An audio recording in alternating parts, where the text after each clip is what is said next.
The music festival industry has a large impact on climate change, and as event managers, it's important to understand the reasons behind this and ways to control and reduce the impacts to a minimum. The events company I work for aim to provide innovative, eco-friendly, and beneficial events for the community.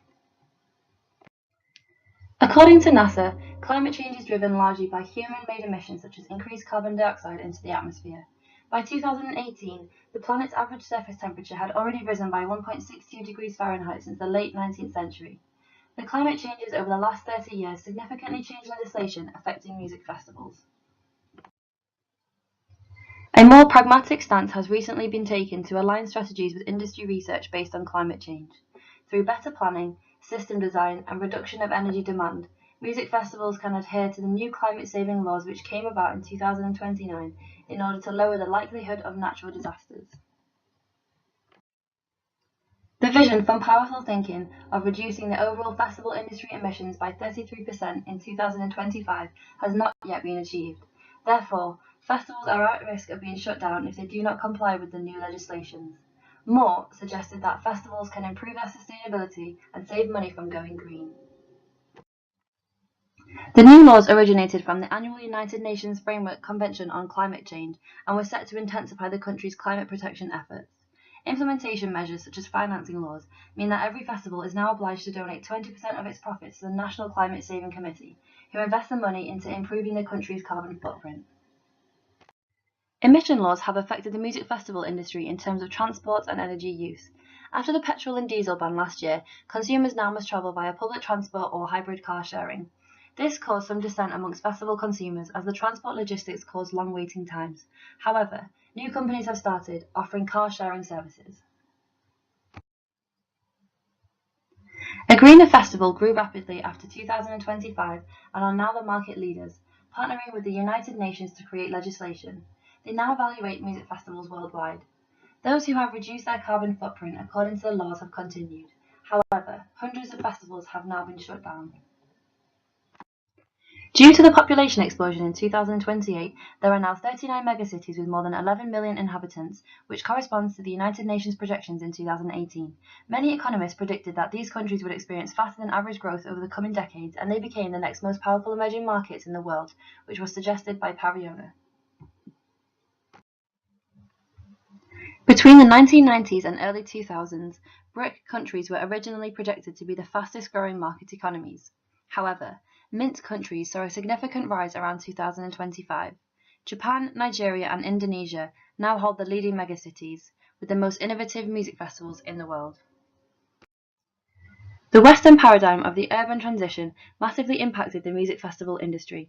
Factors such as climate change, new laws, and technology have led festivals to develop from grass fields to inside the megacities.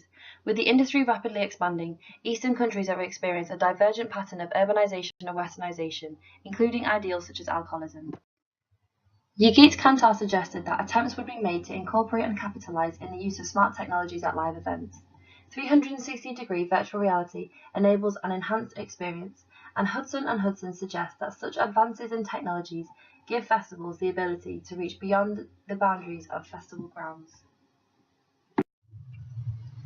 enabling immersive experience for the consumer at the event and for the memory to go beyond the event itself. When virtual and augmented reality were first brought into the festival industry, staff were unfamiliar with how to operate. Some consumers did not like the idea, and the technology was both challenging to implement and expensive. However, in the current day, music festivals can utilize technology to lower their carbon footprint, and Moss's technology impacts model can be applied in all aspects of event management.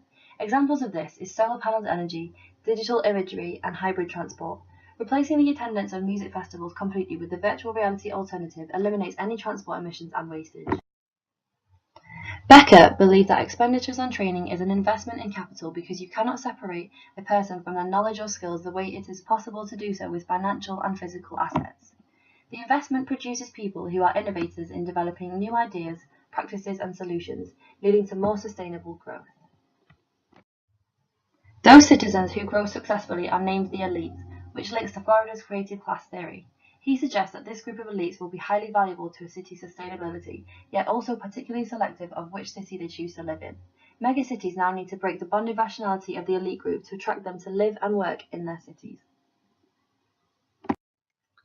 Music festivals have now become a global phenomenon in attracting the elite to the megacities.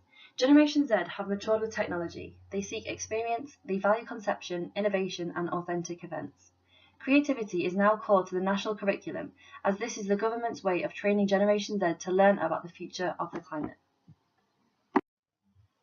Social and cultural theorists such as Negri and Zizek suggested that those not part of the elite groups would be excluded from economic participation in the state.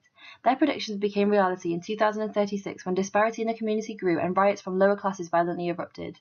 The protesters were fighting against the gentrification of the rural areas in which they call home from being urbanized. The growth of megacities and the creation of the elite class increased depression rates from being the predominant mental health problem worldwide in 2018 to reach record levels in 2038. The conflict caused by the gentrification is disrupting the local communities, which has a negative effect on local events. Therefore, there is now a desperate need for music festivals to bring back the authenticity that they once had, involving human interaction, and ultimately working towards improving mental health problems by participating with others. In the current day, the conflict caused by the urbanization is disrupting the local communities, which outlines the purpose of my position. I now organize cultural music festivals in megacities with the aim of bringing the community together. There is space for authentic music festivals to be created incorporating human interaction and with the goal of improving mental health through participating with others in an eco-friendly way.